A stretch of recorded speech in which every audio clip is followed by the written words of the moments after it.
Olá, tudo bem? Vamos lá para o nosso curso de filosofia.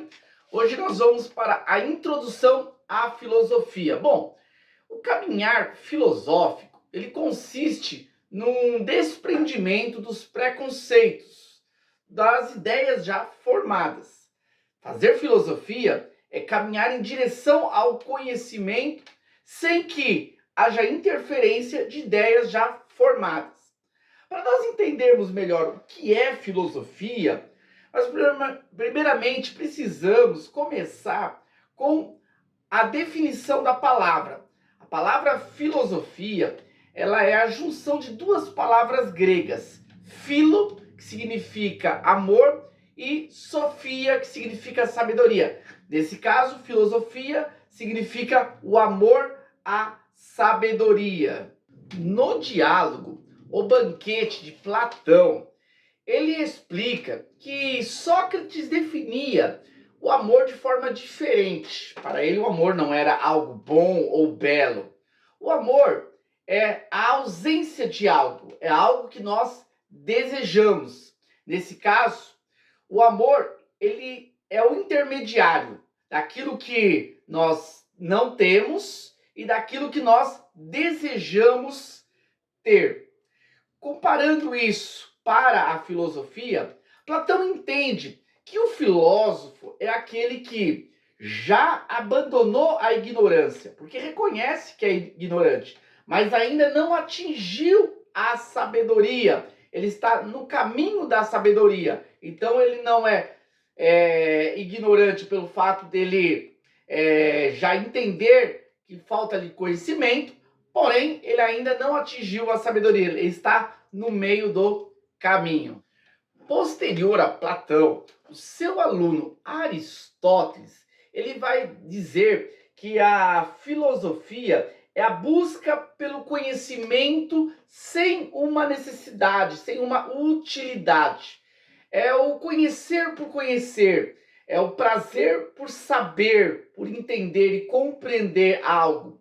Nesse caso, Aristóteles vai destacar a questão do conhecimento contemplativo. A filosofia é a contemplação de algo. É um aspecto muito importante que muda a nossa perspectiva hoje tão utilitarista. Nós precisamos estudar porque vamos prestar um vestibular, ou preciso passar numa prova, ou preciso... Não. Aristóteles, ele vai dizer que o filósofo, ele precisa estar com a sua vida bem equilibrada, controlada. Ele precisa ter condições de viver sem precisar trabalhar, para que ele possa praticar o ócio, que seria a contemplação em busca do entendimento das coisas. Claro que desde a filosofia antiga até o século XX, a maioria dos filósofos vinham já de famílias abastardas, já tinha uma condição, para que eles pudessem praticar o ócio e se dedicar à questão da reflexão numa postura de contemplação. Ainda sobre a contemplação, Aristóteles vai dizer que ela é uma postura nobre e que ela diferencia o ser humano dos animais, pelo fato de ele poder contemplar, e também o aproxima mais dos deuses. Aristóteles também vai destacar uma outra característica da filosofia, é que ela busca problematizar. Isto é, primeiramente, pelo ato de contemplar, o filósofo vai se espantar por algo. Esse espanto pode vir por não entender, não compreender algo. E a partir dali, ele vai tentar resolver esse problema. Nesse caso, a filosofia vai suscitar problemas que fazem parte do nosso cotidiano e que muitas vezes as pessoas passam desapercebido. Sobre a questão da problematização, é importante destacar que na filosofia a tratativa dos problemas é diferente da tratativa dos problemas, por exemplo, nas outras ciências. Podemos destacar três características dos problemas que são tratados na filosofia.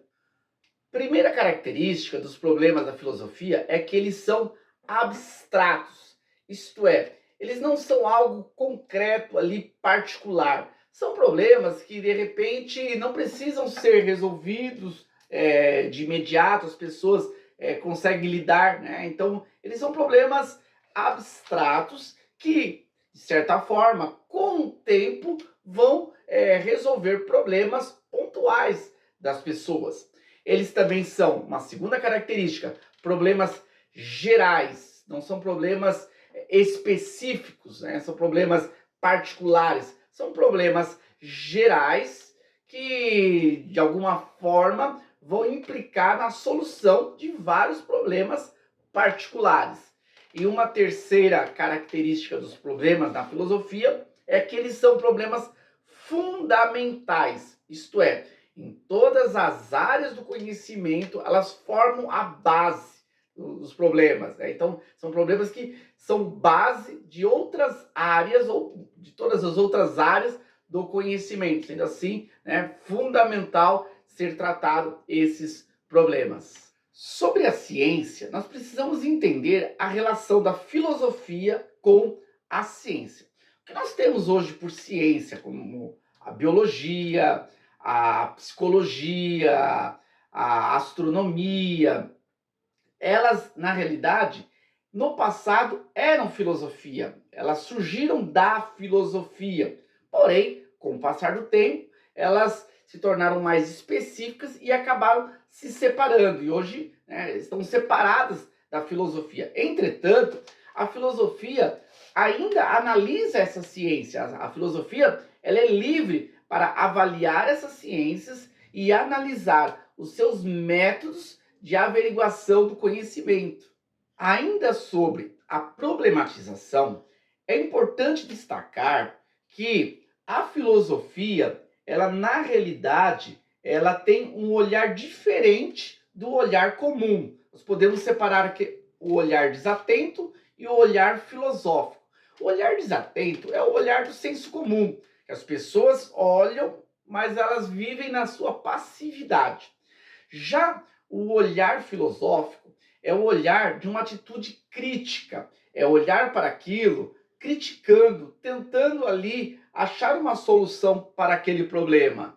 Nós, ao analisarmos, na realidade, a história da filosofia, nós vamos encontrar, né, um cabedal muito vasto, né, de homens e mulheres que construíram, né, respostas para os problemas da realidade humana. Claro que estas respostas levantadas, elas seguem critérios. Nesse caso, nós podemos ver, por exemplo, no exemplo de Immanuel Kant, no século XVIII, o filósofo, ele desenvolveu, né, na realidade, três perguntas que resumiam todos os problemas enfrentados na história. A primeira pergunta era, como posso conhecer? Dessa pergunta, nós vamos desenvolver a epistemologia, que é uma área da filosofia que vai tentar limitar ou encontrar até onde a pessoa pode conhecer, onde a pessoa chega com o seu conhecimento e também como esse conhecimento é processado. Temos também a segunda pergunta como devo agir? Nessa pergunta, nós vamos encontrar a área da ética, que vai delimitar sobre o que é o certo e o que é errado, o que é uma atitude ética, no sentido de estar de acordo com os padrões estabelecidos, e o que é uma atitude antiética, que está fora dos padrões estabelecidos. E uma terceira pergunta o que posso esperar? Nesse caso, a metafísica trabalha essa pergunta, procurando, né, na realidade, entender os fenômenos, os fundamentos, a essência, a substância por trás daquilo que nós não podemos, de alguma forma, ver.